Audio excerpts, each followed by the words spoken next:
मोला भैया बना डाले वो तोर दोनों आँखी के कजरा।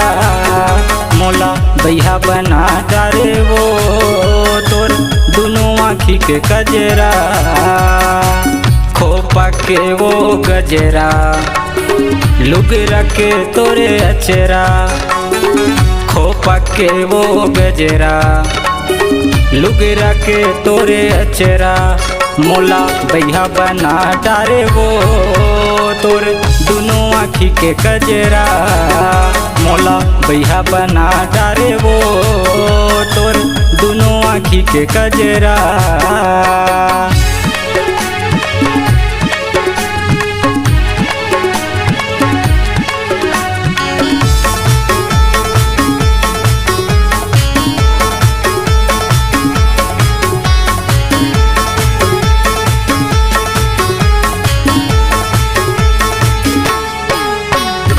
सजे समर के रेंगे गली माँ होठे गुलाबी गाल है। पतली कमरिया तिरछी नजरिया हिरनी कस तोरे चाल है।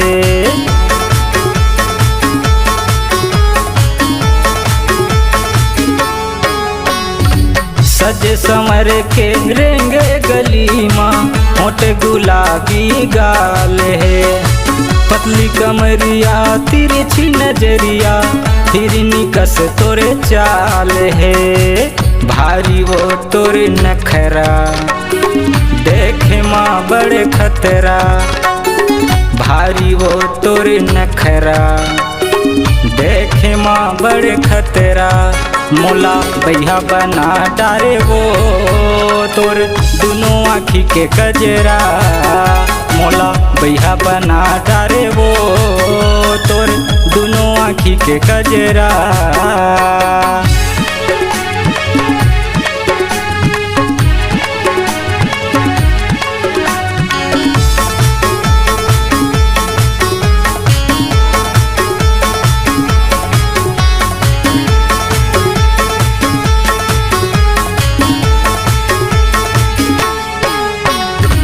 सोलह सत्रह तोर जवानी भारी दिखत हच माल वो। देख के तोला कद को तुरा के नियत होते खराब वो।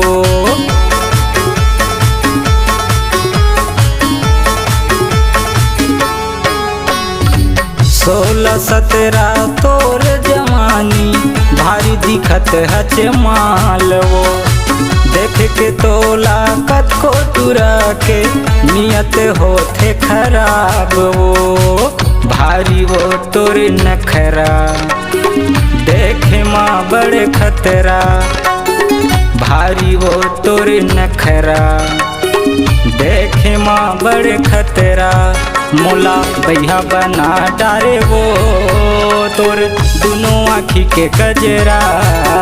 मोला भैया बना डारे वो तोर दोनों आँखी के कजरा।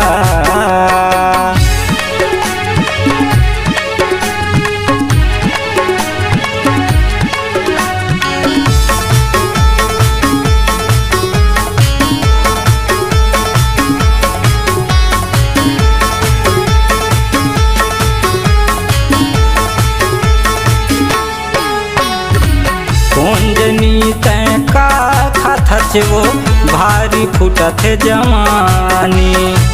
योगेशपुरे तोर पाछू दीवाना झंतर सारे रानी।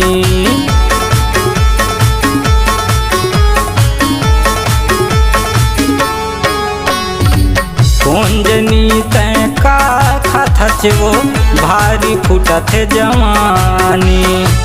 योगेशपुरे तोर पाछू दीवाना झंतर सारे रानी।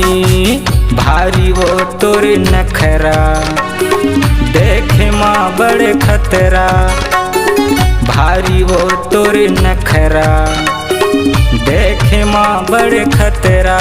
मोला भैया बना डारे वो तोर दोनों आँखी के कजरा। मोला भैया बना डारे वो तोर दोनों आँखी के कजरा। खोपा के वो गजरा लुगरा के तोरे अचरा खोपा के वो गजरा लुगरा के तोरे अचरा मोला बैहा बना डारे वो तोर दोनों आँखी के कजरा मोला बैहा बना डारे वो तोर दोनों आँखी के कजरा दोनों आँखी के कजरा दोनों आँखी के कजरा दोनों आँखी के कजरा दोनों आँखी के कजरा।